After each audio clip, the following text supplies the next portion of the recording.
ورنہ ہمارے اندر کوئی کمال نہیں.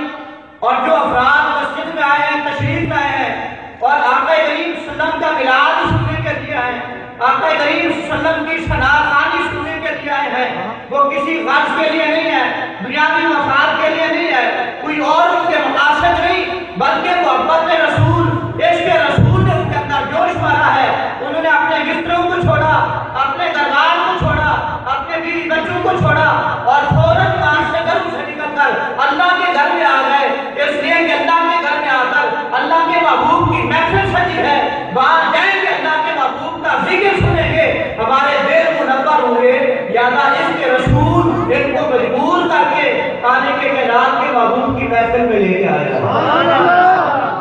اس لیے تکبیر، نعرہ سالہ یا رسول اللہ، نعرہ حیدری یا گلسیا جشن عید میلاد النبی آیان سنت. آج ہمارے دلوں میں جو عشق محبت ہے، ہمارے دلوں میں جو ایمان موجود ہے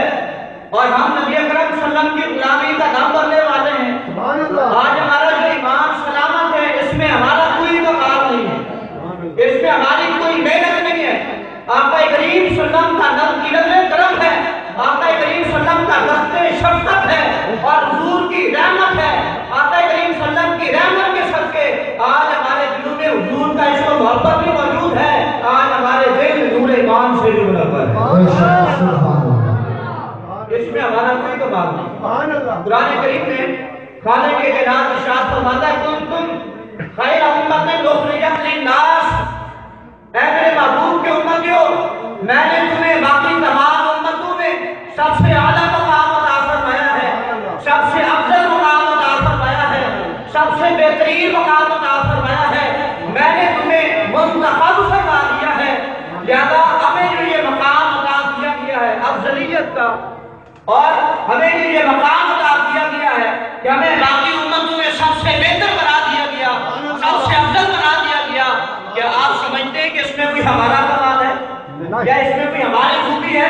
کیا پچھلی امتوں کے مقابلے میں حضرت آدم علیہ السلام سے لے کر دیکھیں حضرت عیسیٰ علیہ السلام تک اور تمام امتوں کے مقابلے میں کیا ہمارا کردار ان سے بہتر ہے؟ کیا ہماری شکل و صورت ان سے بہتر ہے؟ کیا ہم کمالات میں، فضائل میں، خوبیوں میں ان سے زیادہ ہیں؟ ہم کسی چیز میں ان سے زیادہ نہیں ہیں، نہ کمال میں ان سے زیادہ، نہ فضل میں ان سے زیادہ، نہ شکل و صورت کے اعتبار سے ان سے زیادہ، نہ کردار کے اعتبار سے زیادہ. پھر اللہ تعالیٰ نے ہمیں کیوں افضل مقام عطا فرمایا ہے؟ پھر اللہ تعالیٰ نے کیوں فرمایا کہ تم سب سے بہتر ہو، تم سب سے اعلیٰ ہو؟ جب اس میں ہمارا کوئی کمال نہیں، بلکہ خالق کائنات نے، رب الجلال نے اپنے محبوب کے صدقے یہ مقام عطا فرمایا.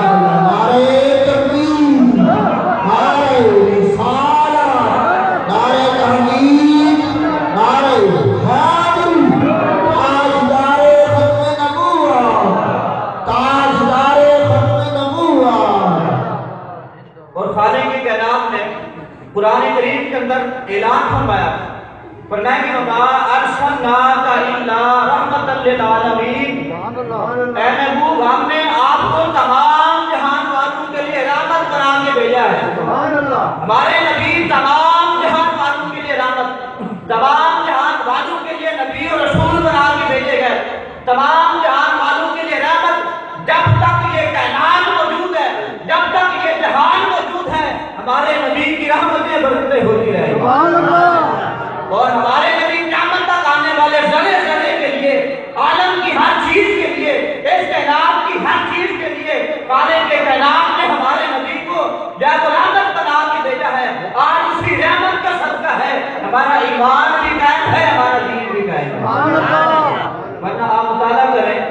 حضرت آدم علیہ السلام، ان کی امت کا بھی مطالعہ کر دیں، حضرت عیسیٰ علیہ السلام کی امت کا بھی مطالعہ کر دیں، حضرت عیسیٰ علیہ السلام کی امت کا بھی مطالعہ کر دیں، حضرت نوح علیہ السلام کی امت کا بھی مطالعہ کر دیں، حضرت ابراہیم علیہ السلام کی امت کا بھی مطالعہ کر دیں. اسی طرح سے حضرت عیسیٰ علیہ السلام تک جتنی امتیں تشریف لائیں، باری باری تمام امتوں کا مطالعہ کریں اور ان امتوں کے احوال کو پڑھیں اور ان کی سیرتوں کو پڑھیں. جب تک وہ اللہ کے نبی، اللہ کے پیغمبر ان میں موجود رہے اور ان کا ایمان بھی قائم رہا اور ان کا دین بھی قائم رہا. لیکن جیسے اللہ کے نبی نے پردہ فرمایا لہذا وہ امتیں کفر و شرک کے اندر مبتلا ہو گئی، گمراہی کے اندر مبتلا ہو گئی اور گمراہی کا شکار ہوئی، بتوں کے آگے جھک گئے، چاند سورج کے آگے جھک گئے، اللہ کی وحدانیت کو چھوڑ دیا، اللہ کے نبی کو دین کو چھوڑ دیا۔ یہی وجہ ہے خالق کائنات پھر دوسرا نبی بھیجتا، پھر آ کے وہ ہدایت کا سامان کرتا، پھر وہ چلے جاتے، تشریف لے جاتے، پھر امتیں گمراہ ہو جاتی، پھر اور نبی آتا، یہ سارا سلسلہ قائم جاری و ساری رہا۔ اللہ کے پیغمبر آتے رہے، ہدایت کا سامان کرتے رہے، لیکن جب وہ تشریف لے جاتے تھے امتیں پھر گمراہ ہو جاتی تھی، سبحان اللہ، امتیں پھر کفر و شرک میں مبتلا ہو جاتی تھی۔ لیکن اس بات میں کبھی آپ نے غور کیا کہ وہ پچھلی امتوں کا معاملہ تھا،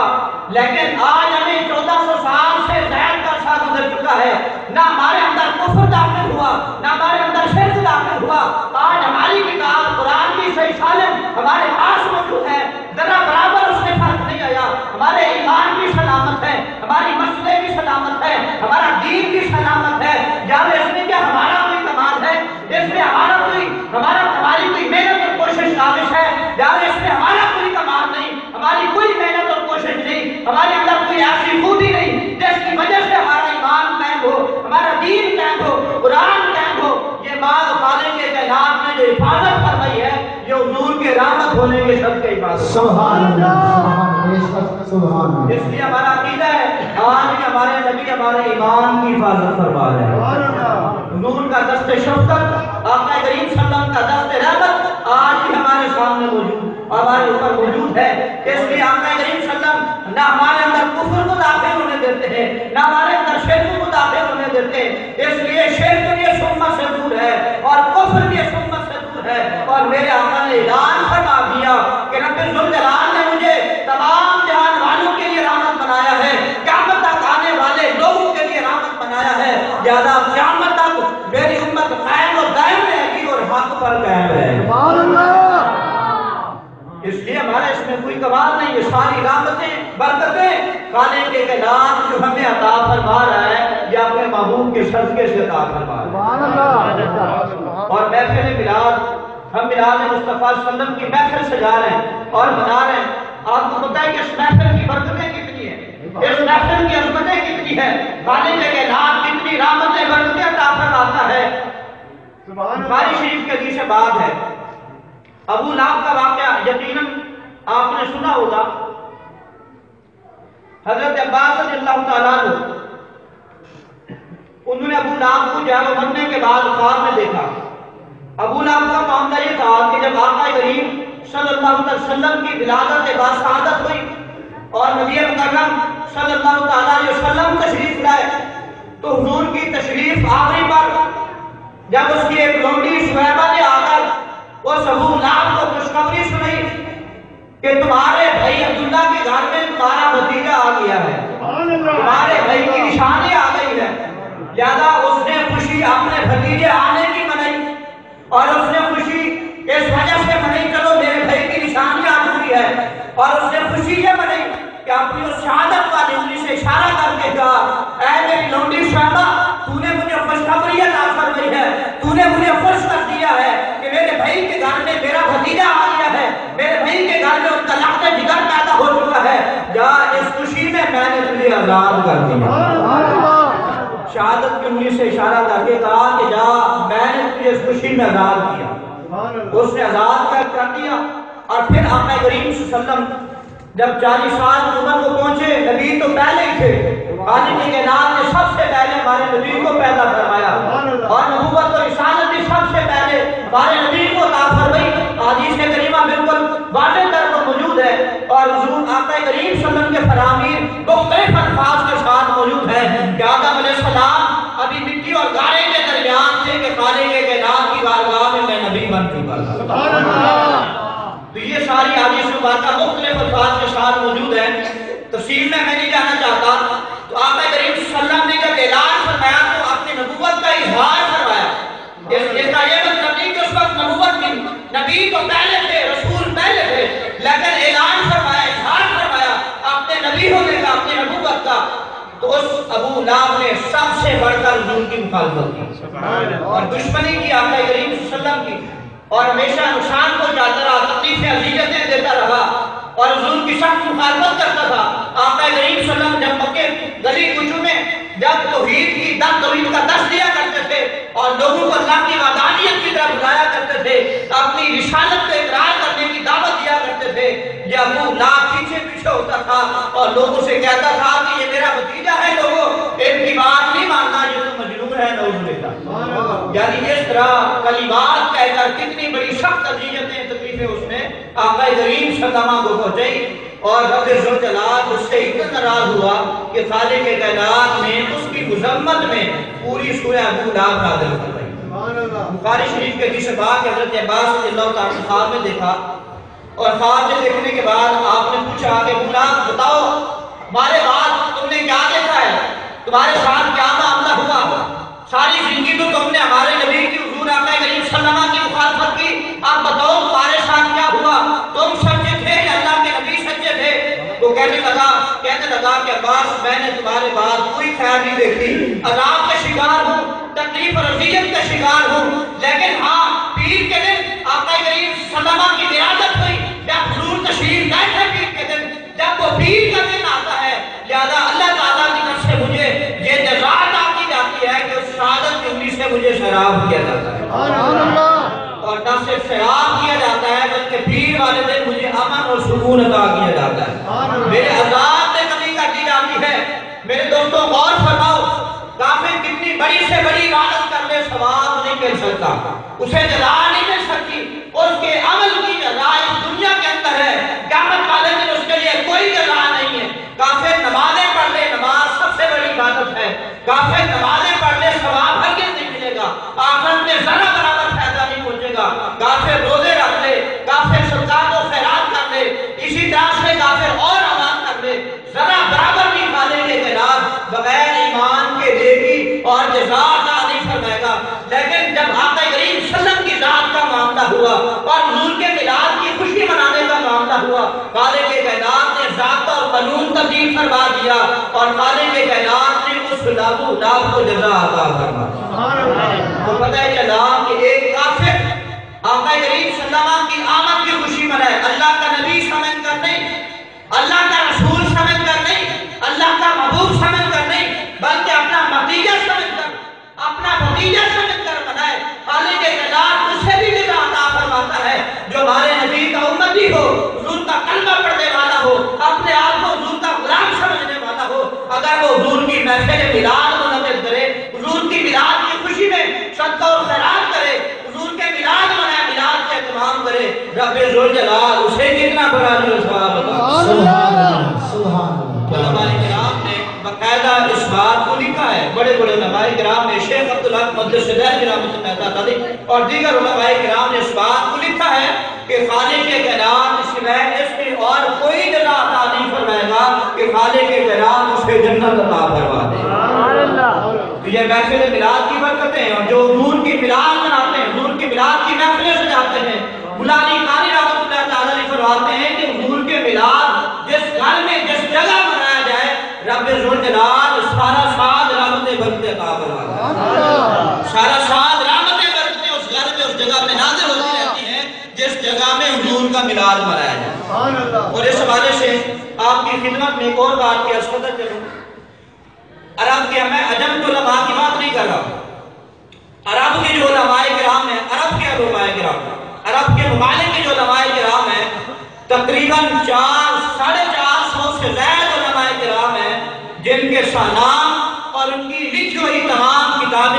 کتابوں کے نام کے ساتھ، مصنفین کے نام کے ساتھ عرب کے 450 علماء کرام کے نام اور انہوں نے جو کتابیں لکھی ہیں ان تمام کے نام اور کتابیں ان کی میرے پاس موجود ہیں، میرے پاس ان کی فہرست ان کے نام موجود ہیں۔ 450 سے زائد علماء کرام نے آقا کریم صلی اللہ علیہ وسلم کے میلاد پر کتابیں لکھی ہیں۔ عرب کے علماء کی بات کر رہا ہوں، عجم کے علماء کی نہیں، ہندوستان کے علماء کی بات نہیں کر رہا، یہاں تو بڑی بڑی بہت ساری کتابیں لکھی گئی ہیں، عرب ملکوں کی بات کر رہا ہوں، عرب کے علماء کی بات کرتا ہوں۔ محفل میلاد سجانا اور حضور کا میلاد، حضور کا ذکر خیر کرنا، یہ کتنی بڑی سعادت والی بات ہے۔ خالق کائنات نے اس امت میں رائج فرمایا ہے، لہذا یہ امت میں رائج ہوا۔ 450 سے زائد عرب کے علماء کرام نے حضور کے میلاد کی خیر و برکت پر کتابیں لکھی۔ اس لیے حضور کا میلاد منانا، حضور کے میلاد پر خوشیاں منانا، یہ خالق کائنات نے حضور کے غلاموں کے حصے میں عطا فرمائی ہے، یہ حضور کے غلاموں کا نصیب ہے،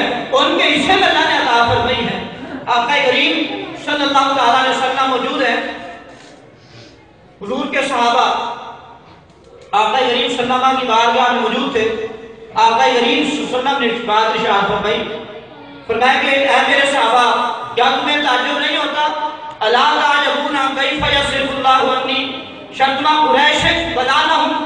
کیا تمہیں اس بات پر تعجب نہیں ہوتا کہ خالق کائنات نے قریش کے گالا گلوچ سے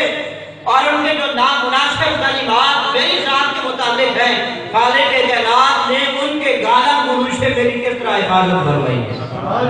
اور رب ذوالجلال نے ان کی ان کلمات کو، نامناسب کلمات کو میری ذات سے کیسے دور فرما دیا ہے۔ فرمایا کہ کفار نے میرا نام اپنی طرف سے مزمم رکھا، اور مزمم رکھ کر وہ کہتے ہیں کہ مزمم ایسا ہے، مزمم ایسا ہے۔ اے میرے صحابہ، وہ مزمم کو برا بھلا کہتے ہیں، جبکہ رب نے مجھے تو محمد بنایا ہے، میں تو محمد ہوں، رب نے مجھے محمد بنایا ہے، زیادہ میں محمد ہوں۔ اور محمد کون ہوتا ہے؟ محمد وہ ہوتا ہے جو تمام خوبیوں کا مالک ہو، اور جسے اللہ تعالیٰ ہر قسم کی خوبیاں، کمالات، فضائل عطا فرمائے، اور خالق کائنات ہر نقص اور عیب سے جسے پاک و صاف فرما دے، ہر نقص سے پاک ہو، جو ہر عیب سے پاک ہو، جو بے عیب ہو، وہ محمد ہوتا ہے۔ آقا کریم صلی اللہ علیہ وسلم نے ارشاد فرمایا کہ ابو جہل اور دیگر کفار مکہ کہتے تھے کہ محمد ایسا ہے، محمد ایسا ہے، محمد ایسا ہے، یعنی میرا نام لے کر زیادہ میرے متعلق نامناسب کلمات کہا کرتے تھے، اپنے دل کا بغض نکالا کرتے تھے۔ جب نامناسب کلمات کہتے تھے تو مکے کے دیگر کافر اور دیگر افراد ان کا مذاق اڑاتے کہ تم کیسے بے وقوف ہو، کیسے تم احمق اور جاہل ہو، زبان سے تو کہتے ہو کہ محمد ایسا ہے، محمد، جب تم نے محمد کہہ دیا تو اعتراف کر لیا اس چیز کا کہ محمد وہ ہے جو بے عیب ہو، اور پہلے محمد کہہ کر ان کے بے عیب ہونے کا اعتراف کرتے ہو، اور پھر زبان سے نامناسب کلمات بھی کہتے ہو، زبان سے نامناسب جملے بھی نکالتے ہو، اور حضور کی شان میں گستاخیاں بھی کرتے ہو، نامناسب کلمات بھی کہتے ہو۔ پہلے زبان سے کہتے ہو کہ محمد، اور پھر کہتے ہو وہ ایسا ہے، اور محمد کا معنی تو وہ یہ ہے کہ جس کی بار بار تعریف کی جائے، جو ہر نقص اور عیب سے پاک ہو۔ پہلے تو محمد کہہ کر کے اعتراف کرتے ہو کہ محمد ہر نقص اور عیب سے پاک ہے، پہلے ان کی جو ہے وہ پاکی بیان کرتے ہو، پھر عیب لگاتے ہو۔ یہ کیسی احمقانہ باتیں ہیں، یہ کیسی بے وقوفانہ باتیں ہیں۔ لہذا پھر ان کفار نے، ابو لہب اور دیگر ابو جہل نے، دیگر کفار نے میٹنگ بلائی کہ کس معاملے پر جو ہے وہ کوئی معاملہ حل کیا جائے اس کا، باقی ہم بڑی احمقانہ رویہ ہم نے اختیار کیا ہوا ہے، لوگوں کی نظر میں ہم جاہل بن چکے ہیں، اور لوگ ہمیں بے وقوف سمجھ رہے ہیں کہ زبان سے محمد کہہ کر ہم جو ہے وہ پہلے اعتراف کرتے ہیں، تعریف کرتے ہیں، اور کہتے ہیں کہ وہ بے عیب ہیں، ہر قسم کے نقص سے پاک ہیں، اور پھر برا بھلا بھی کہتے ہیں، نعوذ باللہ، پھر نامناسب کلمات بھی کہتے ہیں۔ یہ تو بے وقوفی احمق والی بات ہو گئی۔ انہوں نے میٹنگ بلائی، اور میٹنگ بلا کر پھر آپس میں فیصلہ کیا کہ ان کا نام تبدیل کر دیا جائے، ان کا نام بدل دیا جائے۔ لہذا انہوں نے نام تبدیل کر دیا، اپنی طرف سے انہوں نے نام رکھا مزمم، نعوذ باللہ، اپنی طرف سے انہوں نے نام رکھا مزمم، اور مزمم نام رکھ کر پھر وہ کہتے تھے کہ مزمم ایسا ہے، یعنی محمد کہنا چھوڑ دیا، اور کہنے لگے کہ مزمم ایسا ہے، مزمم ایسا ہے۔ میرے آقا صلی اللہ علیہ وسلم صحابہ کرام کے درمیان تشریف فرما ہے، اور صحابہ کرام سے فرما ہے، فرمایا کہ میرے صحابہ الا تعجبون، تمہیں تعجب نہیں ہوتا کیف یصرف اللہ عنی شتم قریش بدانہم، قریش کے گردن سے، قریش کے لعن سے رب ذوالجلال نے میری کیسے حفاظت فرمائی۔ فرمایا کہ وہ کہتے ہیں مزمم ایسا ہے، مزمم ایسا ہے۔ میرے آقا نے فرمایا میرے صحابہ سن دو، جو مزمم ہوگا وہ ایسا ہوگا، لیکن رب نے مجھے تو محمد بنایا۔ سبحان اللہ، سبحان اللہ، میں تو محمد ہوں۔ تکبیر، اللہ اکبر، یا رسول اللہ، خلافت، حق سے حیدری، یا علی، بلاد النبی، زندہ، مائے حق مائے سنت، زندہ، لبیک یا رسول اللہ، لبیک یا رسول اللہ، لبیک لبیک لبیک لبیک یا رسول اللہ لبیک لبیک لبیک یا رسول اللہ لبیک لبیک تاجدار ختم نبوت فرمایا کہ جو مزمت ہوگا جو انہوں نے اپنی طرف سے نام رکھا ہے میرے ماں باپ نے میرا نام میری ماں نے میرے دادا نے میرے چچا نے میرے خاندان والوں نے میرا نام محمد رکھا ہے میرے رب نے میرا نام محمد رکھا ہے زیادہ وہ کہتے ہیں کہ مزمم ایسا ہے مزمم ایسا ہے جو مزمم ہوگا وہ ویسا ہوگا رب نے مجھے تو محمد بنایا ہے میں تو محمد ہوں میں تو مزمم نہیں ہوں میں تو مزمم ہوں اے میرے صحابہ تم نے دیکھا میرے رب نے کس طرح سے میری حفاظت فرمائی اور کس طرح ان کے گالے نور سے جب مجھے محفوظ فرما دیا تو رب نے ہمارے نبی کو نام ایسا عطا فرما دیا ہے اگر کوئی نام لے کر محمد کہہ کر ہمارے نبی کی شان میں گستاخی کرے گا تو دنیا کی نظروں میں اور تہذیب مہذب معاشرے کے اندر اسے بے وقوف سمجھا جائے گا احمق سمجھا جائے گا کہ زبان سے تو پہلے تو کہتا ہے محمد اور محمد کہہ کر ان کی پاکی کا اعلان کرتا ہے ان کے بے عیب ہونے کا اعلان کرتا ہے اعتراف کرتا ہے اور پھر زبان سے برا بلا بھی کہتا ہے کیسا بے وقوف کیسا احمق ہے خالق کے کائنات نے اس طرح ہمارے نبی کی عزت اور ابوس کی حفاظت کر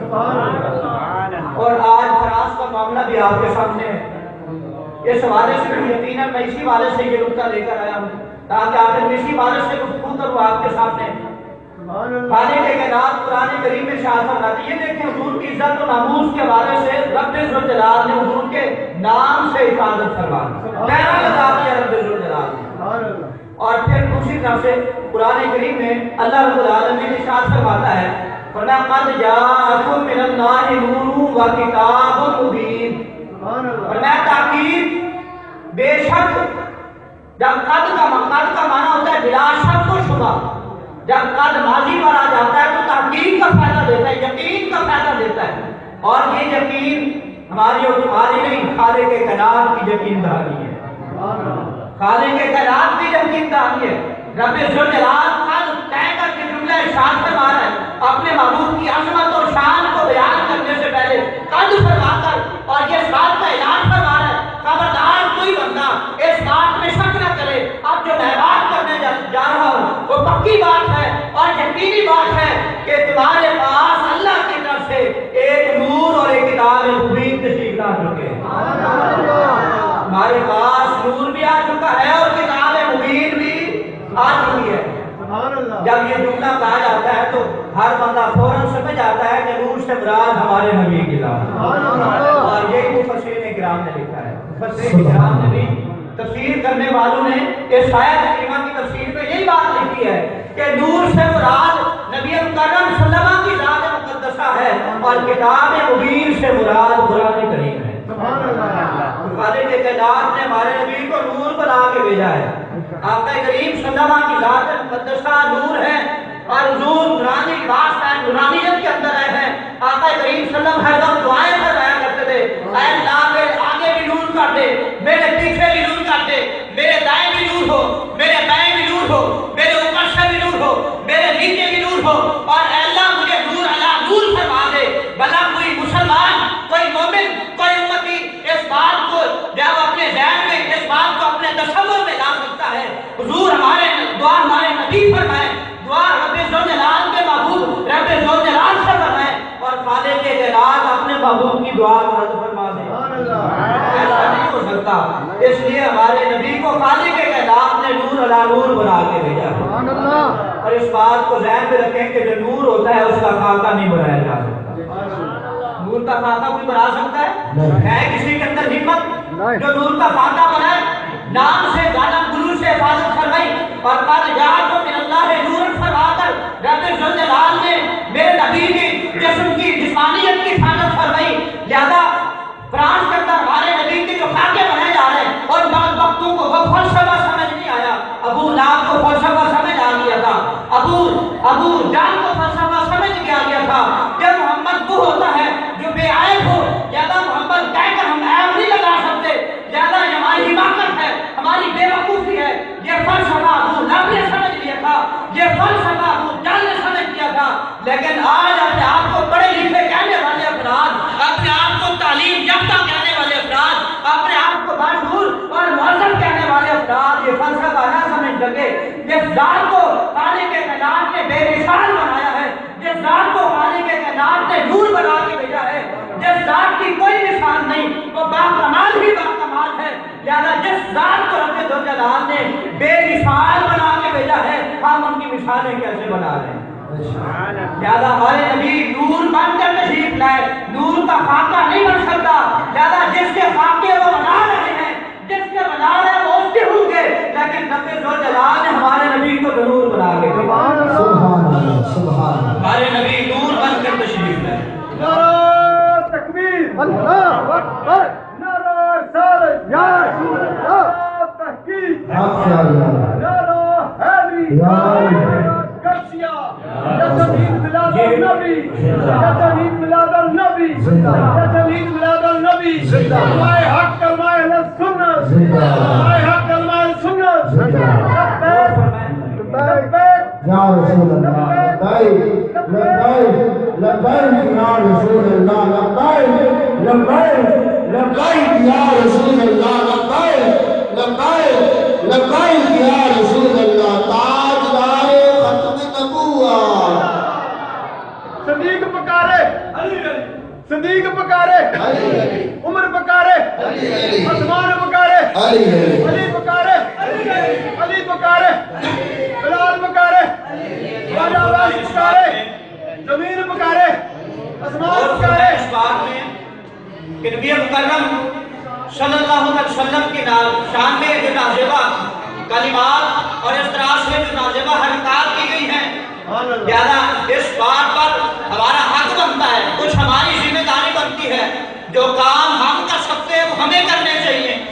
لہذا جتنا ہم اپنے نبی کے لیے کر سکتے ہیں ہمیں اتنا تو کرنا چاہیے۔ ہمارے نبی کی مہربانیاں دیکھیں ہمارے لیے، نبی اکرم صلی اللہ علیہ وسلم کی شفقتیں دیکھیں ہمارے لیے، آقا کریم صلی اللہ علیہ وسلم ہر آن ہر لمحہ ہمارے ایمان کی بھی حفاظت فرمائے، آقا کریم صلی اللہ علیہ وسلم ہمارے دین کی بھی حفاظت فرمائے، ہمارے قرآن کی بھی حفاظت فرمائے، ہماری مسجدوں کی بھی حفاظت فرمائے۔ آج ہماری شکلیں نبی بدل رہی، ہمارے نبی کی وجہ سے ہمارے ایمان کو دین نہیں ہو رہا ہے، ہمارے نبی کی وجہ سے ہماری مسجدیں آباد ہیں، آقا کریم صلی اللہ علیہ وسلم کی ذات کی وجہ سے لمحہ لمحہ زیادہ ساتھ ساتھ گھڑی گھڑی آقا کریم صلی اللہ علیہ وسلم ہماری حفاظت فرما رہے ہیں، حضور اپنی رحمتیں برکتیں ہمیں عطا فرما رہے ہیں، زیادہ اس کے بدلے میں کچھ ہمارا بھی تو حصہ بنتا ہے، کوئی ہماری بھی ذمہ داری بنتی ہے، ہماری ذمہ داری جتنا ہم کر سکتے ہیں زیادہ ہمیں اتنا کرنا چاہیے، زیادہ اور کفار نے اور مشرکین نے آقا کریم صلی اللہ علیہ وسلم کی شان میں نازیبہ حرکات کی، زیادہ ان کو نقصان پہنچانے کے لیے، ان کو سبق سکھانے کے لیے کم سے کم ہم اتنا تو کر سکتے ہیں اور ان کی اشیاء کا بگاڑ کرتے ہیں۔ فرانس سے آنے والی چیزوں کو ہر کیوں نہ کریں، خریدیں، اپنے نبی سے محبت کا اظہار کریں، اپنے نبی سے محبت کا ثبوت دیں، ہمارے نبی ہر وقت ہر آن ہر لمحے ہم سے محبت فرمائے، اور آقا کریم صلی اللہ علیہ وسلم جب تک حیات رہے ہمارے لیے دعائیں فرماتے رہے، سجدوں میں دعائیں فرماتے رہے، راتوں کو کر آقا کریم صلی اللہ علیہ وسلم تہجد کی نمازیں ہمارے لیے دعائیں فرماتے رہے، ہر گھڑی ہر لمحہ آقا کریم صلی اللہ علیہ وسلم ہماری فکر فرماتے رہے، زیادہ آقا کریم صلی اللہ علیہ وسلم تو ہماری فکر فرمائے، ہمارے ایمان کی فکر فرمائے، ہمارے دین کی فکر فرمائے، ہم حضور کی ذات کے لیے کیا کر رہے ہیں؟ زیادہ ہماری ذمہ داری بنتی ہے کہ ہم کم سے کم اتنا تو کریں کہ ہم ان کی اشیاء کا بیدار کریں، زیادہ فرانس کی کمپنیوں کی جتنی اشیاء ہیں، ان سے آنے والے جتنے ساز و سامان ہیں، زیادہ ان کا بیدار کریں تاکہ ان کافروں کو پتہ چلے کہ ہم نے مسلمانوں کے نبی کے متعلق جو ہم نے نازیبہ جسارت کی ہے، زیادہ مسلمانوں نے ہمیں اس کا جواب دے دیا ہے۔ اب جو ہے ہمارے حکمران جو بھی ہوں، ہمارے حکمران، ہمارا کسی پارٹی سے کسی تنظیم سے ہمارا کسی سے کوئی تعلق نہیں، ہمارا تعلق ہمارے نبی کے ساتھ ہے، حضور کی ذات سے، ہمارے نبی سب سے مقدم، آقا کریم صلی اللہ علیہ وسلم کی ذات سب سے پہلے ہے، زیادہ حضور کی ذات سب سے پہلے، حضور کی عزت و ناموس کے لیے ہمارے جان بھی قربان ہے، ہمارے مال بھی قربان ہے، ہماری اولاد بھی قربان ہے، ہمارا وطن بھی قربان ہے، سب کچھ آقا کریم صلی اللہ علیہ وسلم کی ذات پہ قربان ہے، اس کے بغیر ہمارا ایمان کامل نہیں ہو سکتا، اس لیے ہماری بات کسی کے متعلق نہیں ہوتی، کسی حکمران کے متعلق نہیں ہوتی، کسی پارٹی کے خلاف نہیں ہوتی، بلکہ حضور کے عشق و محبت میں بات کرتے ہیں، آقا کریم صلی اللہ علیہ وسلم کی ذات کے لیے بات کرتے ہیں، ہمارے دلوں میں حضور کی محبت ہے، ہم سے وہ محبت یہ بات کرواتی ہے، زیادہ حکمرانوں کا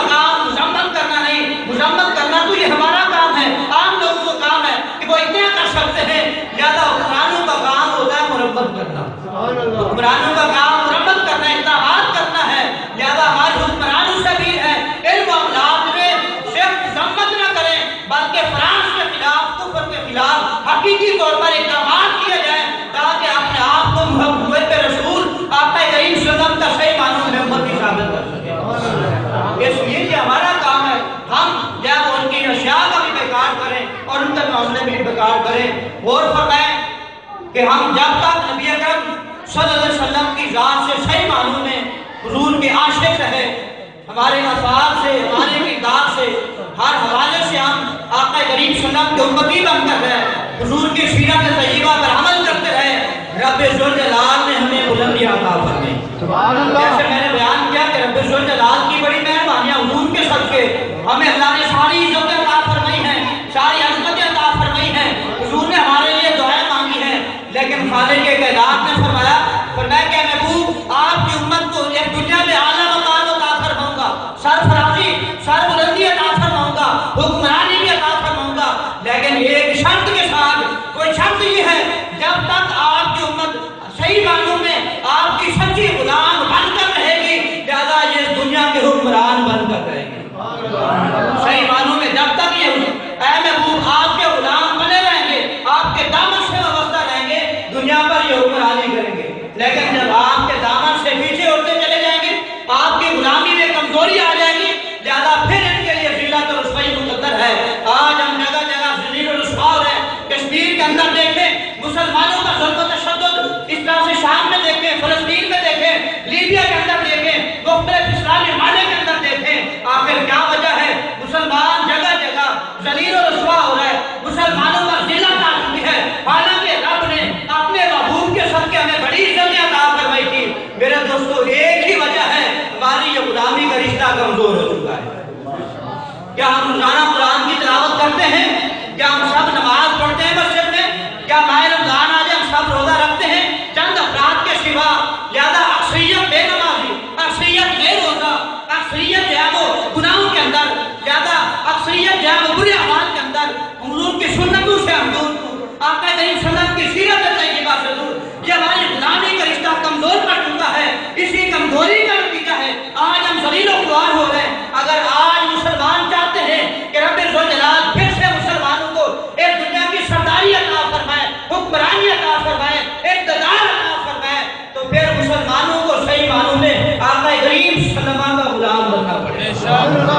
حضرت عمر بن خطاب امیر المؤمنین، حضرت عمر بن خطاب رضی اللہ تعالیٰ نے جب بیت المقدس فتح ہوا، آخری بار جب بیت المقدس فتح ہوا اور وہاں کے عیسائیوں نے کہا کہ آپ جو ہے وہ امیر المؤمنین حضرت عمر بن خطاب کو بلائیں، امیر المؤمنین تشریف لے آئیں، لہذا ہم جنگ نہیں کرنا چاہتے، ہم جو معاملات طے کرنا چاہتے ہیں وہ امیر المؤمنین سے براہ راست بات چیت کر کے کرنا چاہتے ہیں، بات چیت کر کے ہم طے کرنا چاہتے ہیں. امیر المؤمنین حضرت عمر بن خطاب رضی اللہ تعالیٰ عنہ کو آپ ان کا لکھیں، قاصد بھیجیں، ان کو بلائیں گے، وہ خود تشریف لائیں، ہم براہ راست ان سے گفتگو کریں گے. امیر المؤمنین حضرت عمر بن خطاب رضی اللہ تعالیٰ عنہ مدینہ منورہ سے چلے، ساتھ میں غلام بھی لیا، ذات راہ بھی لیا، اور غلام سے طے کیا کہ ہم باری باری جو ہے وہ ایک ہی سواری کی. آپ نے فرمایا کہ ہم باری باری جو ہے وہ سواری پر سوار ہوتے جائیں گے، باری باری سواری پر سوار ہو کے جتنے سفر سواری پہ سوار ہو کے میں کروں گا تم پیدل چلو گے، پھر اتنا سفر سواری پر بیٹھ کر تم کرنا، پھر میں پیدل چلوں گا. اس طرح سے سفر ہوتا رہا. اس کا نتیجہ یہ نکلا کہ جب امیر المؤمنین حضرت عمر بن خطاب رضی اللہ تعالیٰ بیت المقدس میں پہنچے، لہذا اس وقت جو امیر لشکر تھے، مجاہدین کے امیر تھے، لہذا امیر المجاہدین اور لشکر کے امیر وہ حضرت عمر بن خطاب رضی اللہ عنہ کے استقبال کرنے کے لیے لشکر کے جہاں وہ سپاہیوں کے ساتھ لشکر کے ساتھ کھڑے تھے. حضرت عمر بن خطاب رضی اللہ تعالیٰ عنہ اس وقت پیدل تھے اور آپ کا غلام اس وقت سواری پر سوار تھا. عیسائیوں کے جو بڑے بڑے امیر رئیس تھے وہ بھی وہاں موجود تھے. انہوں نے دیکھا کہ یہ جو سواری پر سوار ہے شکل و صورت کے اعتبار سے تو یہ مسلمانوں کا بادشاہ نہیں لگتا، اور نہ ہی جو سواری کے ساتھ چلتا ہے نہ وہ مسلمانوں کا بادشاہ لگتا ہے. انہوں نے ذہن میں ایک خاکہ بنایا ہوا تھا کہ مسلمانوں کے بادشاہ کی بڑی شان و شوکت ہوگی، لہذا ان کے بعد جو ہے بڑے احتشام کے ساتھ اور بڑے کرو فر کے ساتھ جو ہے وہ تشریف لائیں گے. لہذا اپنے ذہن میں خاکہ بنایا ہوا تھا. انہوں نے دیکھا کہ یہ تو آپ اوپر جو بیٹھا ہوا ہے شکل و صورت بھی اس کی اچھی نہیں، لہذا شکل و صورت کے اعتبار سے رنگ بھی کالا ہے، اس طرح سے شکل و صورت کی جو ہے وہ عجیب سی ہے. لہذا انہوں نے کہا کہ یہ کیسا مسلمانوں کا امیر ہے.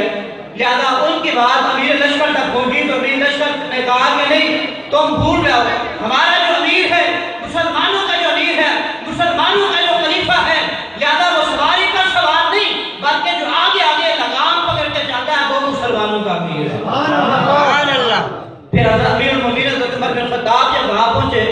ابو عبیدہ بن جراح رضی اللہ تعالیٰ آگے بڑھے. حضرت ابو عبیدہ بن جراح نے کہا کہ میرے مومنین بہتر ہوتا، مناسب ہوتا، یہ کفار موجود ہیں، عیسائی موجود ہیں، ان کے سامنے ہم شان و شوکت کا مظاہرہ کرتے تاکہ ہماری شان و شوکت کو لے کر ان کے دلوں میں رعب اور دبدبہ ہیبت پیدا ہوتی، لہذا یہ خوف زدہ ہوتے. آپ بہترین لباس پہن کر آتے اور غلاموں کا ایک جامع قافلہ ہوتا اور بہترین سواری کا انتظام کر کے آتے، شان و شوکت کے ساتھ آتے. ایک پر ہمارا رعب و دبدبہ قائم ہوتا، ہمارا شان و شوکت ہماری اسلام کی مسلمانوں کی ان پر ظاہر ہوتی، لہذا ان پر رعب و دبدبہ قائم ہوتا، لہذا معاملات آشد طریقے سے طے ہو جاتے. اس وقت عمر بن خطاب امیر المومنین نے ارشاد فرمایا کہ ابو عبیدہ بن جراح تم بھولتے ہو ہماری شان و شوکت، ہماری عزت و ناموس کیا وہ بہترین لباس کے اندر نہیں ہے، بہترین سواریوں کے اندر نہیں ہے، ہماری کیا وہ بہترین کیا وہ غلاموں اور لشکر کے اندر نہیں ہے، بلکہ رب ذوالجلال نے ہمیں جو عزت عطا فرمائی ہے اپنے محبوب کی غلامی کے نتیجے میں عطا فرمائی. جب تک ہم حضور کے سچے غلام بن کر رہیں گے خالق کائنات اسی طرح سے ہمیں عزت عطا فرماتا ہے. آج اسی بات کی ضرورت ہے کہ ہم حضور کے سچے غلام بن جائیں، مسجدیں آباد کریں، نمازیں پڑھیں اور اپنے آپ کو حضور کی سیرت کا جائے وہ پیکر بنا لیں اور حضور کی سنت کے مطابق زندگی گزاریں. خالق کائنات سے دعا ہے رب ذوالجلال اپنی بارگاہ عالیہ میں یہ کلمات قبول فرمائے اور آپ سب کو میراث شریف کی خیر و برکت عطا فرمائے. میرے خصوص انتظامیہ کو جن افراد نے اس بابرکت محفل کا انعقاد کیا اس میں حصہ ملایا، خالق کائنات سب کی پریشانیاں مسائل و لام دور فرمائے. آمین و معالی جانے میں سلام علیکم مصطفیٰ جانے